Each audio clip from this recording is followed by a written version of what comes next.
We have finally finished our LEGO Pirate World, complete with a newly added harbor, the fortress and volcano all placed together. Then we've also added a ton of motion to the model with different little motorized scenes. And of course, when everything is completed, the volcano erupts as well. But before we now expand the existing pirate mock in the second part of the video, it's time to start at the very beginning with the first little island. What I'm starting off with is actually not the island itself, but more the water surrounding the island.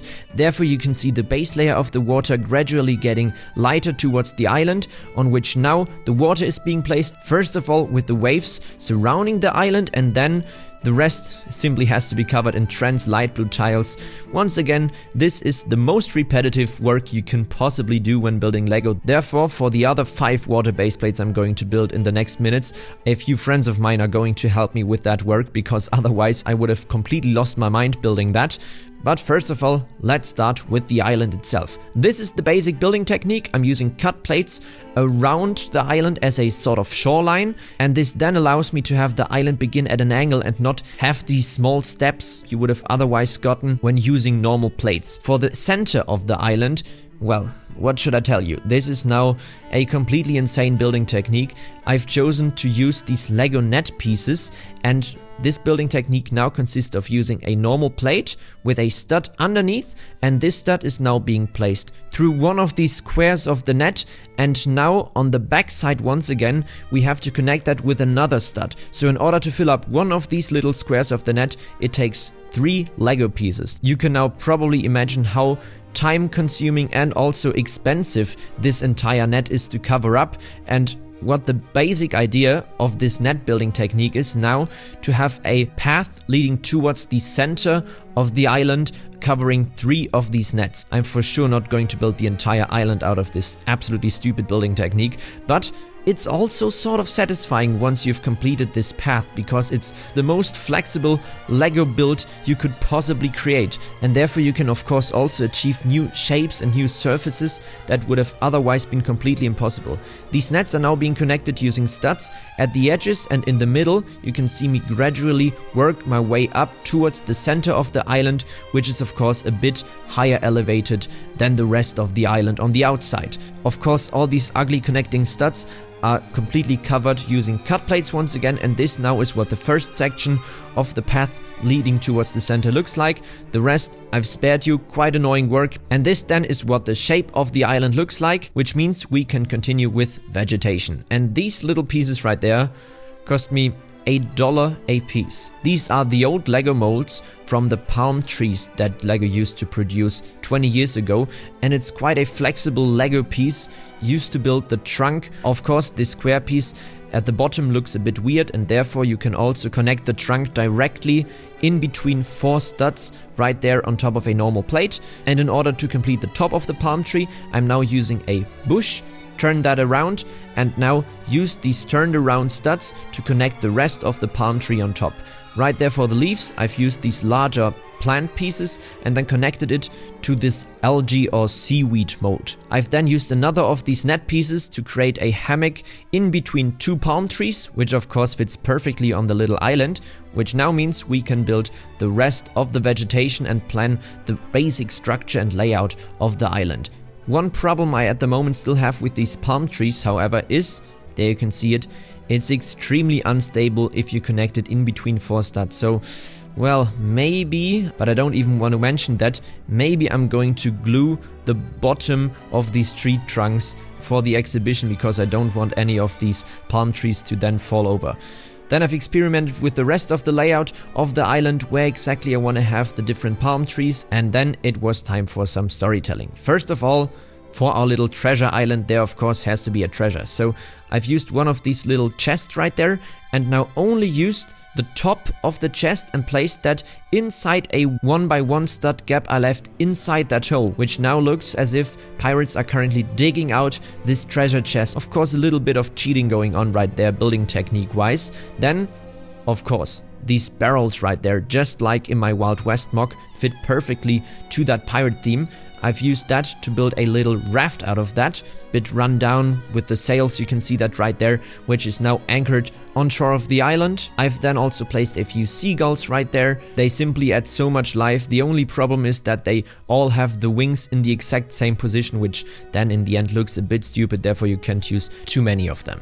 In the center of the island there's another pirate currently carrying barrels around, and then of course more life is added with a little crab right there, 2 dolphins currently jumping out of the water, which now means that we have to continue building the water area.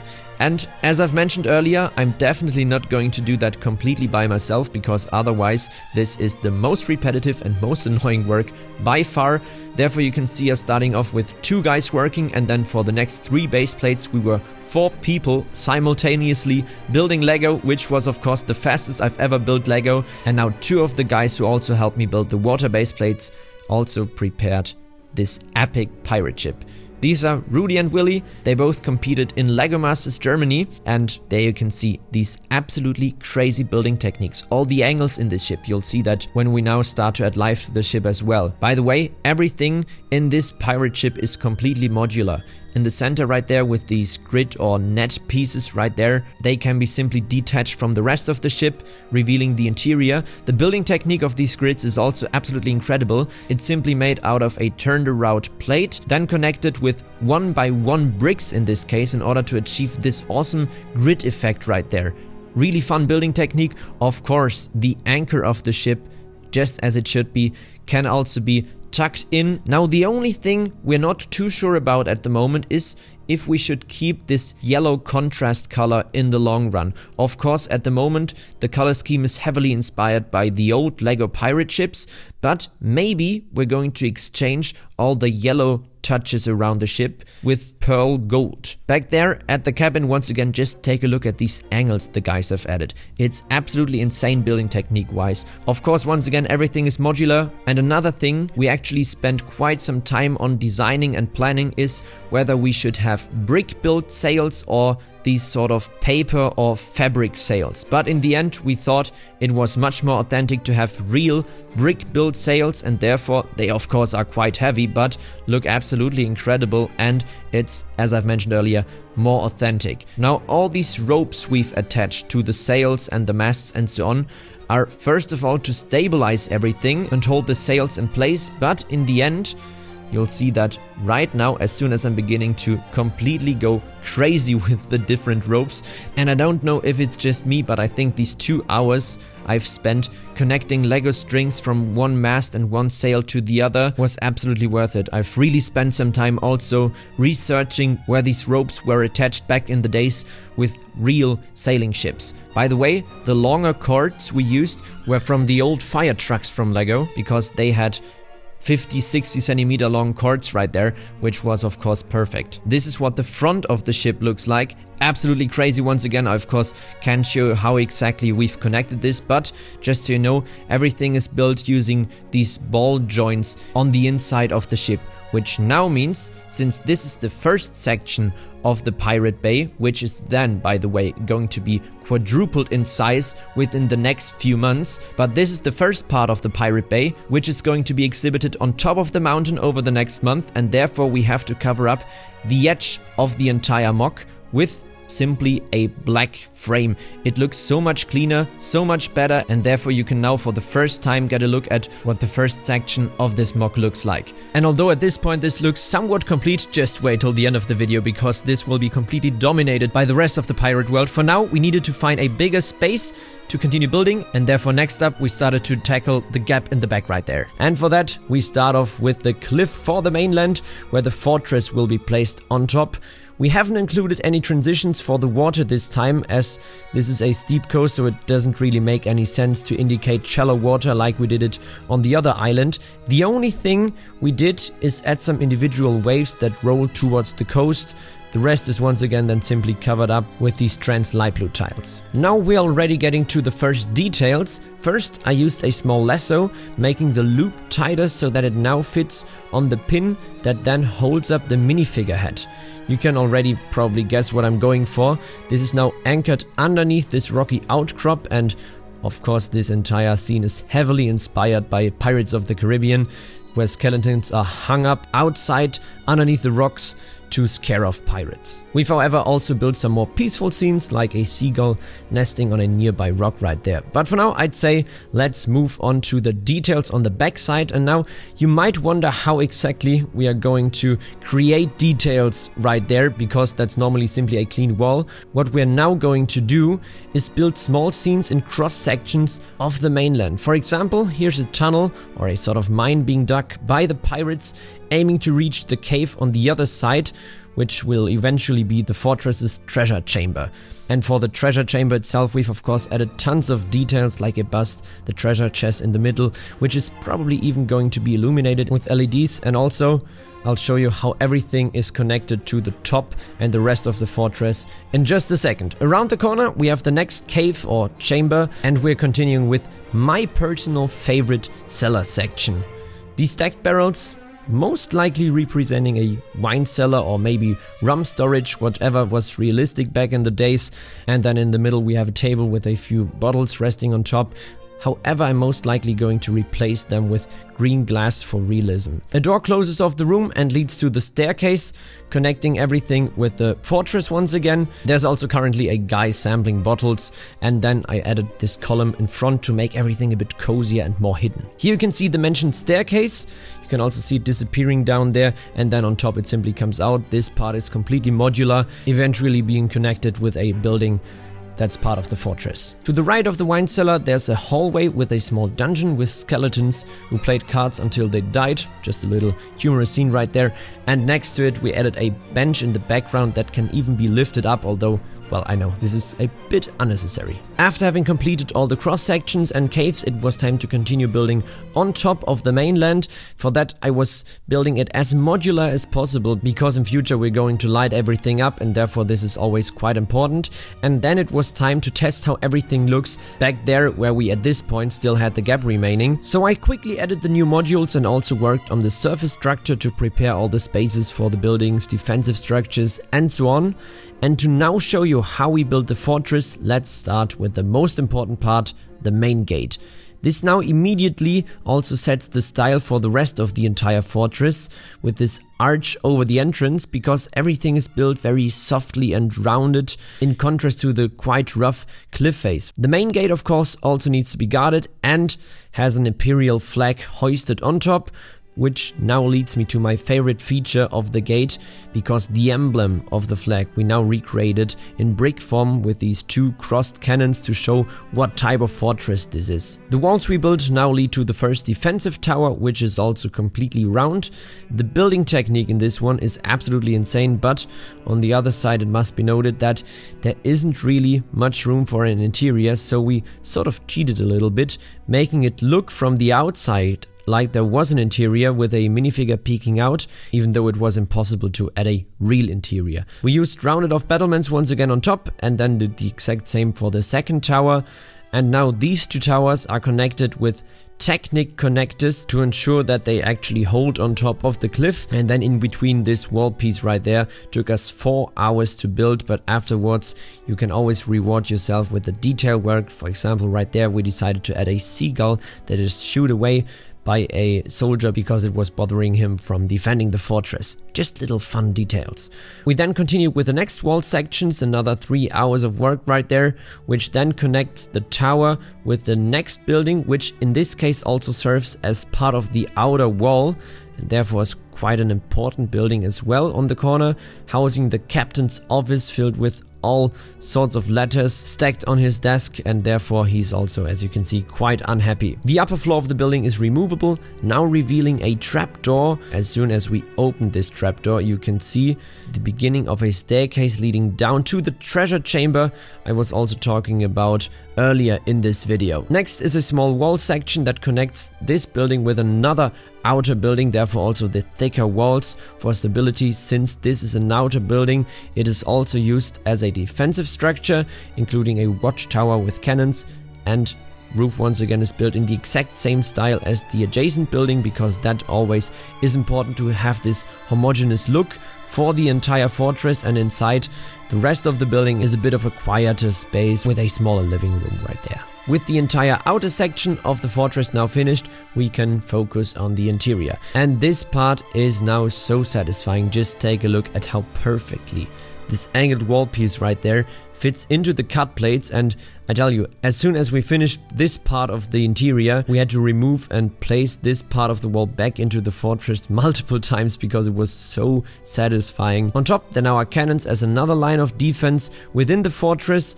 We also added some greenery and the first palm tree right there, just a touch of green. We were quite careful in this case not to overdo it because we still have so much vegetation on the outside, and therefore this is important for the overall contrast. Here you can see the first soldiers being lined up, although someone is missing who is currently running towards the rest of the crew because he overslept and is a bit too late. Connecting to the spiral staircase, we now add the church inside the fortress. The interior, although isn't very exciting, I honestly didn't want to waste any minifigures inside because, well, in the end, they simply aren't visible.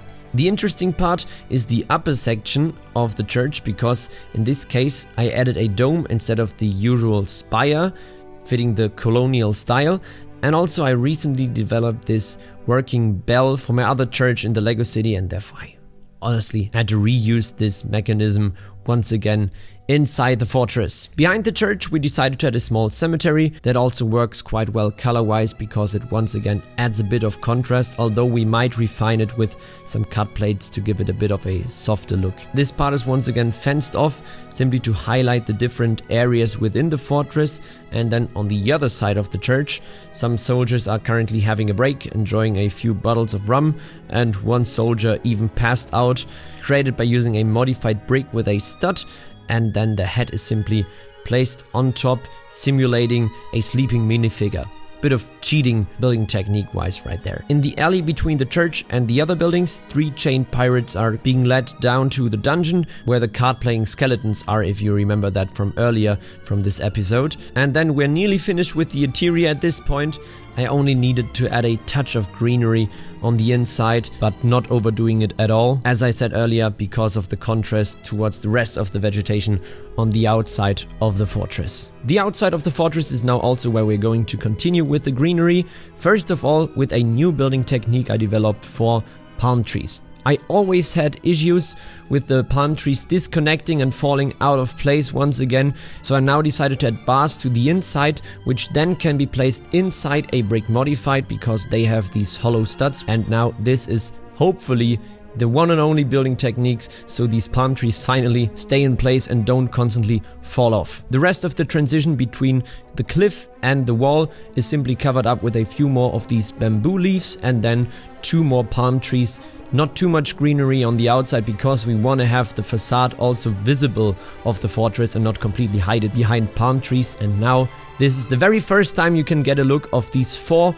modules we've now finally completed. Highly detailed, but at the same time the overall picture isn't overcrowded, which is always the most important part. This module right there, now placing everything back into place to the rest of the mock, weighs about 10 kilos by now, I think. This is extremely heavy, of course, also with the caves we've added on the backside of the modules, which, as you might notice right now, can't be seen in this current position of the pirate mock.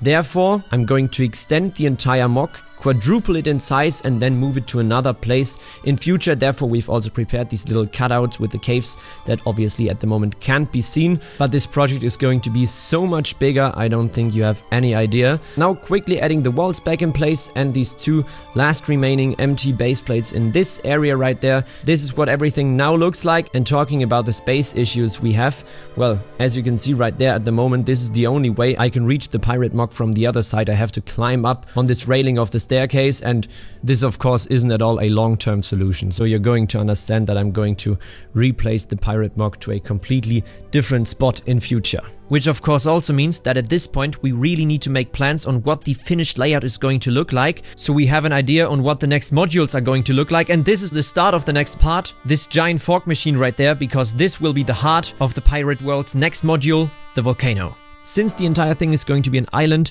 Let's start off with the water surface. First of all, we've prepped the foundation so the transition blends smoothly into the water, and then we've already laid down the first few thousand trans light blue tiles. The transition once again is made by using cut plates, so we have darker, wetter sand layer at the bottom, followed by a lighter sand tone.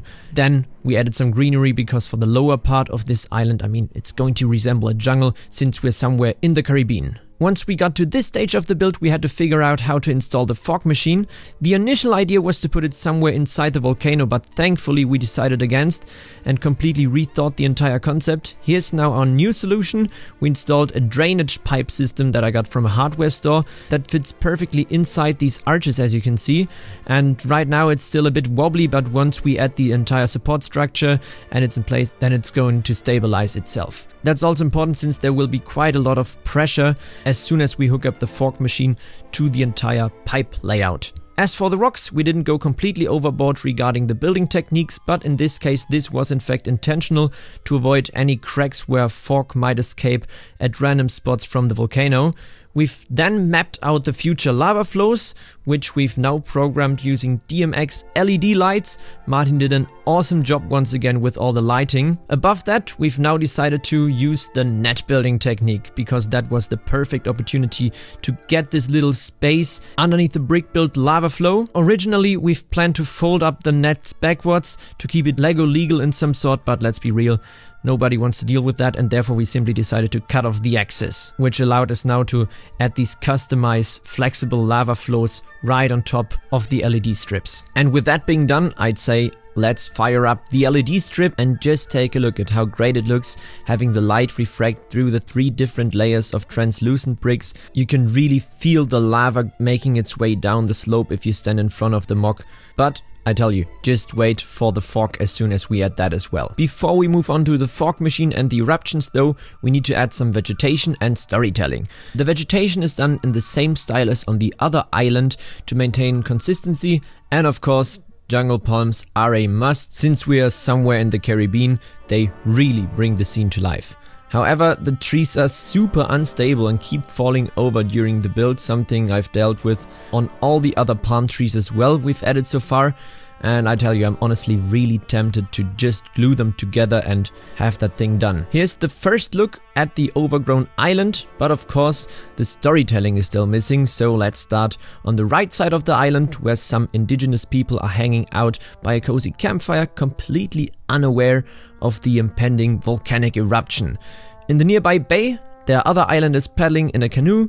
We've got monkeys stealing bananas, food hanging up to dry, and seagulls also trying to steal that food. Simply lots of fun little details and storytelling. We've built another of these little nostalgic statues you could find back in the days in the old Lego pirate sets. Just couldn't leave that out. Of course, there's plenty of other action happening as well on the other side of the island, like these 2 guys trying to catch a seagull. 2 treasure hunters, also completely unaware of the danger they are in. We've also got a stranded pirate who's been reduced to bones, with seagulls currently picking at his skeleton. 1 islander even trying to catch one of the seagulls with a net, so the island is packed with action. We didn't want to overload the scene, however, so the last one for now is these sea turtles currently hatching right at the beach. Now onto the mechanism. On the backside of the volcano we've prepared this hole, you could also see earlier, for attaching the pipe, which then transports the fog.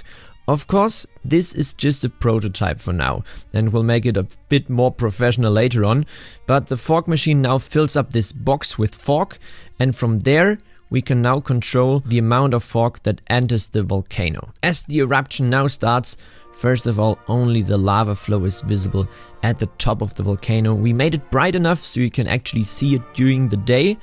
The real highlight though is, of course, the nighttime eruption. Just wait a second for that. And now, when the eruption happens, it could look something like this, maybe even with sound effects.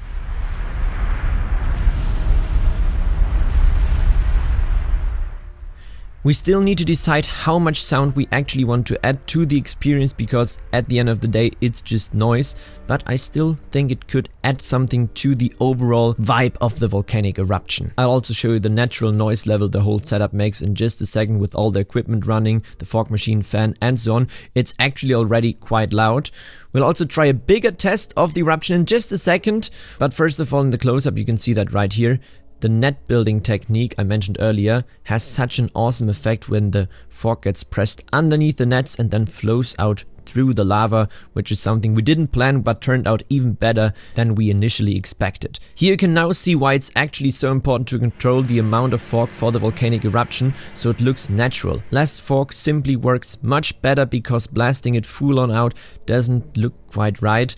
The lower fog setting worked much better. Another problem with simply blasting it all out is that after 20 seconds the entire room fills up with so much fog you can't see anything else, although I have to say that the close-up looks like something straight out of Mordor, which is super cool. The only problem is, while it looks great, the rest of the Lego room has completely disappeared behind thick layers of smoke. After a few eruptions, it's a total mess. I think by this point we had 5 or 6 eruptions already behind us, so it makes sense that at some point it starts getting out of hand. What I haven't shown you yet is how it looks at night, and therefore we tried to set up a continuous mode with just a light cloud of fog. This could now actually run for 10 minutes, maybe even half an hour, because the small amount of fog dissipates a few seconds after leaving the volcano, but still the lights make it look as if there's quite a lot actually coming out. So this is probably the best solution for a continuous volcanic eruption.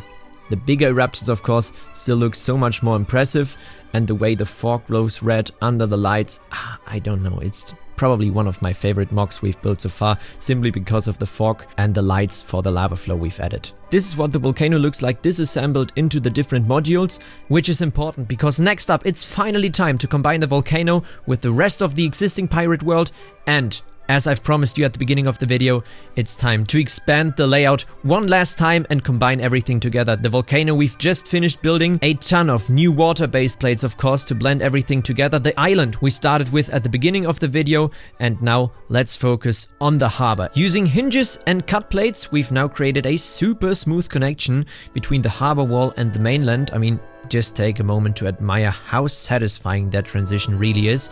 Of course, we've also added wooden bollards in the water so ships don't crash straight into the harbor wall, because that would definitely cause some serious damage and most likely result in a sunken ship. For the houses starting at the back of the mainland, for the first time we're actually building out the rear side as well, because unlike the typical Lego city builds I make, where I just build facades, these houses are fully enclosed structures finished from both sides.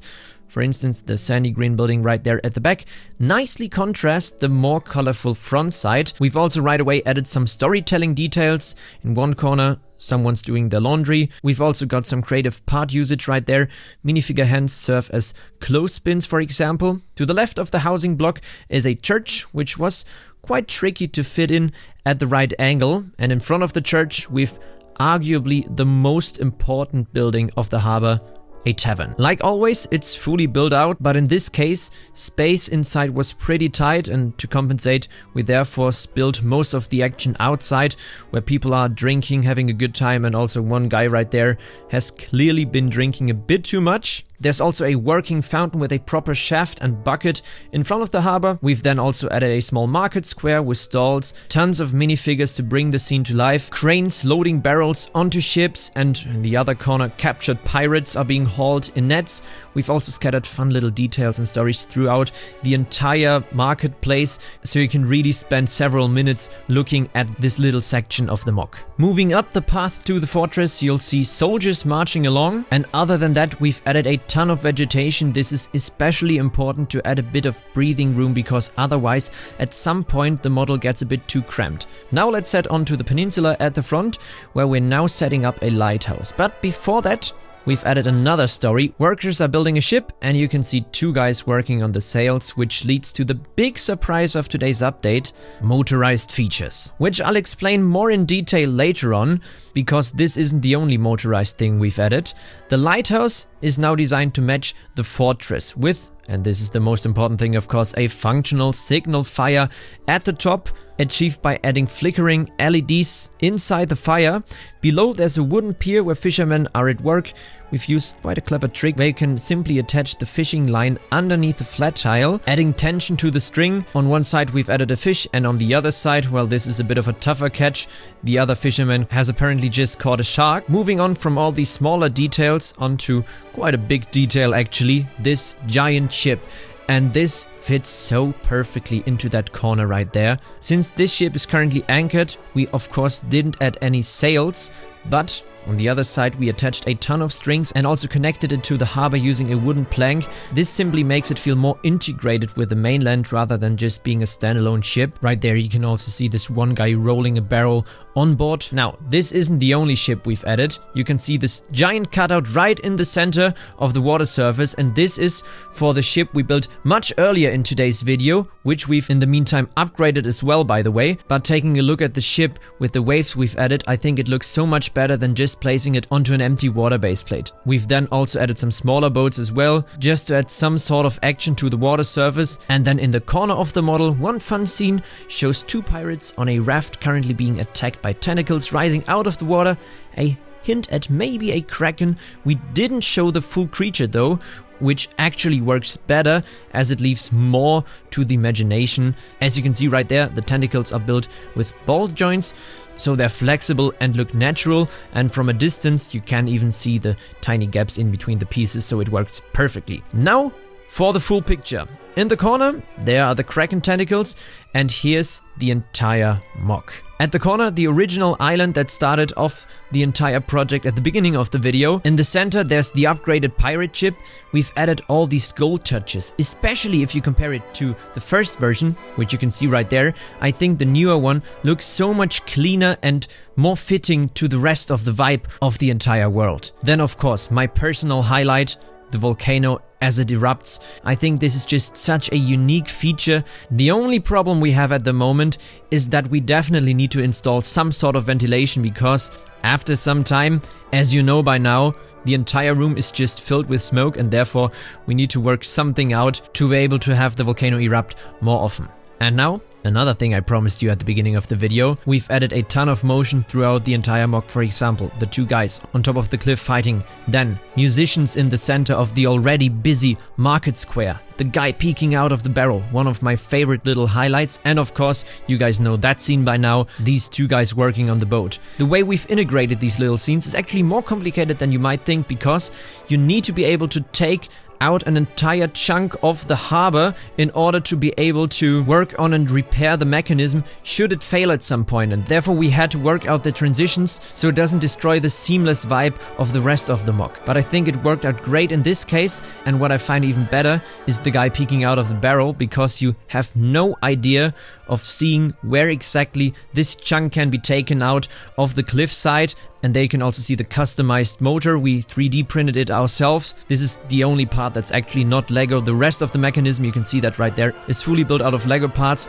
The only reason we chose not to use original Lego motors is because of the noise, but it would theoretically work with a Lego motor as well. So this then slowly but surely completes the pirate project, but I have to say that at some point I definitely want to continue building it, but for now I need to save up some more money, because the total budget of this project so far, as it stands, was about 30,000 euros, so I think like 33,000 US dollars or something. So quite an expensive project even for me, but I think money that's definitely well spent. So with that being said, thank you so much for watching. I hope you enjoyed this project as much as I did, and you're ready for the upcoming even crazier Lego models I want to build.